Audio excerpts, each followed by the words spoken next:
Hello दोस्तों, नमस्कार। सत्यम classes में फिर से आपका स्वागत है। ये आपका नेक्स्ट क्लास है भाई, प्रकाश का परावर्तन का, जिसमें हम पिछले क्लास में पढ़े थे कुछ प्रमुख परिभाषाएं के बारे में। तो यहाँ भी परिभाषा ही है, वो भी आपका पदार्थ की परिभाषा। ध्यान दीजिए, कौन सा माध्यम, पदार्थ कहिए, माध्यम कहिए, जो भी कहिए, आपका यही है ना। सबसे पहला है आत्मदीप्त पदार्थ। आत्मदीप्त का मतलब होता है कि वैसा पदार्थ जिससे प्रकाश स्वयं उत्सर्जन होता है, या तो नाभिकीय विखंडन के फलस्वरूप, या तो नाभिकीय संलयन के फलस्वरूप, या रसायन अभिक्रिया के फलस्वरूप। आपका जिस प्रकार से भी हो, जिस पदार्थ से प्रकाश का स्वयं उत्सर्जन होता है, जिस पदार्थ से प्रकाश स्वयं निकलती है, उसको कहेंगे भाई पारदर्शी, क्या बोलता है, आत्मदीप्त पदार्थ। जैसे देखिए परिभाषा आपका लिखा हुआ भाई, वैसा पदार्थ जिसमें नाभिकीय और रासायनिक अभिक्रिया के फलस्वरूप स्वतः प्रकाश निकलती है, स्वतः प्रकाश निकलती है, उसे क्या कहेंगे, आत्मदीप्त पदार्थ कहेंगे। जिससे स्वतः, स्वतः मतलब स्वयं, अपने आप, या तो वो नाभिकीय अभिक्रिया हो, या तो वो रासायनिक अभिक्रिया हो, इसके फलस्वरूप यदि उस पदार्थ से प्रकाश निकलती है तो उसको कहेंगे हम लोग आत्मदीप्त पदार्थ। जैसे आपका देखिए सूरज को कौन प्रकाशित करने जाता है, कोई नहीं।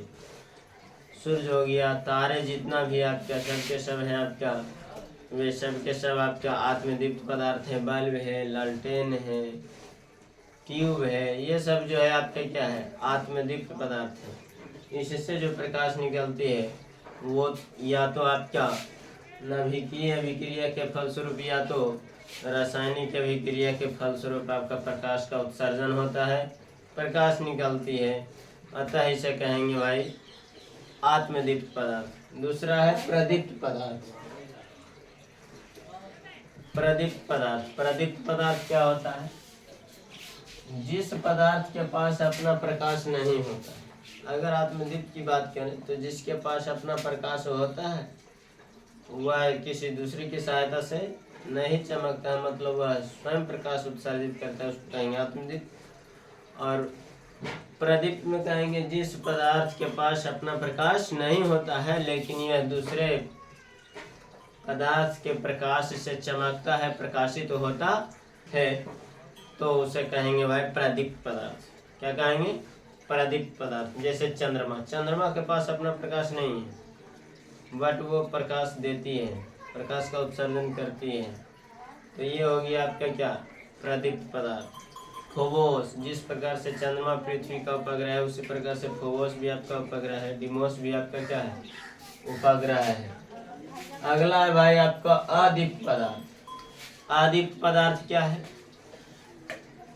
अदीप्त पदार्थ जिस पदार्थ के पास अपना प्रकाश नहीं होता है और यह दूसरे पदार्थ के प्रकाश से भी नहीं चमकता है, मतलब स्वयं तो प्रकाश है नहीं और दूसरा कोई लाइट देता है तो भी यह चमकता नहीं है, तो उसको कहेंगे अप्रदीप्त पदार्थ। क्या कहेंगे, अप्रदीप्त पदार्थ। जैसे देखिएगा पत्थर, ईंट, किताब, ये सब जो है आपका क्या है, अप्रदीप्त पदार्थ। अगला है पारदर्शी पदार्थ या पारदर्शी माध्यम। माध्यम कहिए या पदार्थ कहिए, आपके यहाँ पर वही है। आपको एकदम सिंपल भाषा में लिखा है भाई कि जिससे प्रकाश जो है एकदम आर पार कर जाएगी, जिससे प्रकाश आर पार कर जाती है उसको कहेंगे हम लोग पारदर्शी पदार्थ। क्या कहेंगे, पारदर्शी पदार्थ। जैसे देखिएगा कांच, अल्कोहल, हवा, स्वच्छ जल, ये सब जो है आपका क्या है, पारदर्शी पदार्थ है। उसके बाद है भाई अपारदर्शी पदार्थ। पारदर्शी में पार कर रहा था, मैंने नहीं, पारदर्शी मैंने पार कर दिया। जिस पदार्थ से प्रकाश आर पार नहीं होता है जिस पदार्थ से प्रकाश आर पार नहीं होती है उसको कहेंगे क्या? अपारदर्शी पदार्थ। जैसे देखिए लकड़ी से इस पर से उस पर देखिएगा तो आपका प्रकाश आर पार होगा नहीं। जैसे मान लीजिए ये आपका बुक है, ये आपका क्या है? बुक है, और इस बुक को कहा जाए कि आप जो है आपकी आंखों के सामने ला दिया जाए और पूछा जाए आपसे कि आपके पीछे क्या है, तो आप नहीं बता पाइएगा, क्योंकि इससे प्रकाश आर पार नहीं हो पाती है, इसलिए इसको कहेंगे भाई अपारदर्शी पदार्थ। ठीक है। अगला है पारभासी पदार्थ, जिससे प्रकाश पार करे लेकिन पूरा पूरा नहीं पार करे, अंशतः पार करे। जैसे देखिएगा अगर कोई कांच घिस देता है और उसको आपके सामने लाया जाता है तो उस पार तो दिखाई देता है लेकिन स्पष्ट रूप से दिखाई नहीं देता है, तो उसको कहेंगे पारभासी। क्या कहेंगे? पारभासी। और तेल लगा हुआ कागज, देखिएगा तेल लगा हुआ कागज अगर है, तेलहा कागज जिसको कहते हैं, तेल लगा हुआ कागज यदि है, उसको आप धूप में अच्छी तरीके से सुखा दीजिए, उसके बाद उसको कुछ करिए, उससे देखिए तो आर पार